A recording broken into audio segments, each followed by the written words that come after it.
can actually ask the patient to do this for you and do this, right? I'm looking for flapping tremor restrictions, right? Also, when the patient is standing for you, if I have Parkinson, usually my body is shaky, right? My body is shaky. Or if I want to reach into something, I am less shaky, but the other hand might have some peel rolling movement. The chance that they do this, like what Muhammad Ali was doing in the Olympic ceremony, in the Atlanta Olympic opening ceremony, if you watch it, you will never forget it.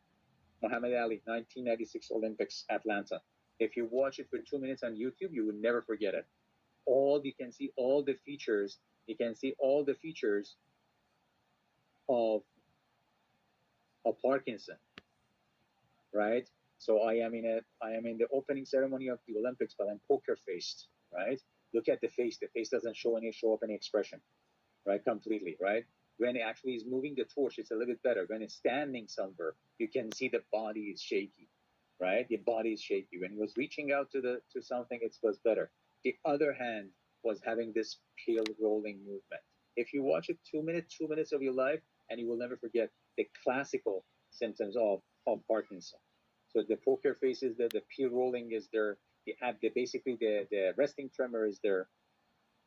You can see when he's reaching out to something, the tremor is less. The other things about neuro examination is my extremities. So upper extremity, lower extremity. Upper extremity, basically what do we have in my extremities? I have motor, I have sensation, I have reflex, and I have tone, right? Tone can be spastic, can be rigid, right? Tone can be spastic, can be rigid. How can I check for spasticity and rigidity? I will actually, while the patient is lying down, those two actually do. British guy was doing it really well, right? Both of them were medical students. I think both of them were wearing shorts, if I'm not mistaken, right? In that video, 5 minutes and a half, 6 minutes maximum. That's a must for your exam. Please watch it, and we'll do it today. Okay, so that is really important. There are two British guys doing it. So both of them were, if I'm not mistaken, at least the patient was wearing shorts. The mattress was red, if I'm not mistaken. So that's what I remember from a long time ago. The other thing is PNS, peripheral nervous system. Peripheral nervous system is motor sensory reflexes. Please, please, please, when you have any musculoskeletal station, shoulder pain, neck pain, hip pain, knee pain, ankle sprain, any of them, please don't forget to check basically the extremities. If I have neck pain, shoulder pain, wrist pain, I will check the upper extremity. If I have hip pain, knee pain, ankle pain, I will check the lower extremity. I am checking for motor sensory reflexes pulses, motor sensory reflexes pulses, motor sensory reflexes pulses.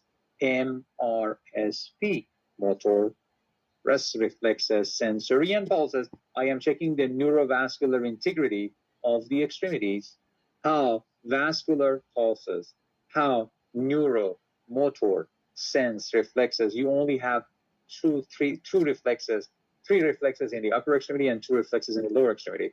You only have biceps, guys, when you are doing the biceps, triceps, at least, even if you are faking something,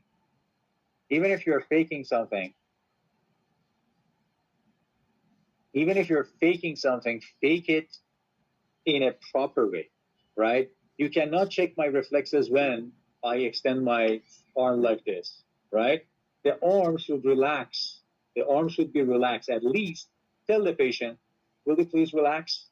Relax your upper extremity on my hand. So I'm letting it go, relax, and then I'm checking basically the reflexes. For example, the triceps, biceps, triceps, brachioradialis, right? And for the lower extremity, while the patient is sitting at the edge of the bed, right? Do not check the knee reflexes when the lower extremity is resting on bed, right? It doesn't work, right? So you have to do it while the patient is basically sitting at the edge of the bed. Knee reflexes, right? Knee reflexes. Also, you don't grab it, but you can actually hold the foot and hit on the basically on the on the ankle for the ankle reflex. Guys, ladies, gentlemen, 99% of your patients are normal, and 99% of your patients do not have diminished reflexes, right? But pay attention to what the examiner is telling you. For example, the patient is having neck pain and diminished or decreased reflexes in the upper extremity. Your patient having back pain and having diminished reflexes or decreased reflexes in the lower extremity. That's a sign that I should do imaging for the patient. That's neural deficits. That's focal neural deficits. This patient needs imaging, right?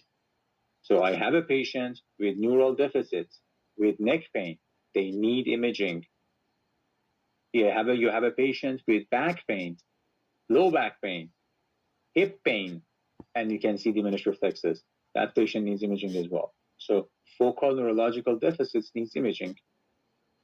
Neck pain, back pain, doesn't matter, right? So MRSP, motor sensor reflexes pulses, while I am lying at bed, I'm lying on bed, right? So you can ask me to relax, and you can check my muscles are stiff or not, right? Also, you can tell me to basically to flex and try to open it up. Don't resist against my pressure. Let me open it up. If it is opening up freely, without any issue, that is fine. The patient doesn't have, your patient will not have rigidity or spasticity. But if the patient have rigidity, that's like a broken hinge opening up slowly and gradually. That's usually extrapyramidal issue. If the patient is having a spastic, it doesn't get open, all of a sudden it opens up like a clasp knife. That usually shows upper motor neuron hyperspasticity, like ALS, for example, symptoms. That was the Google Pixel 5.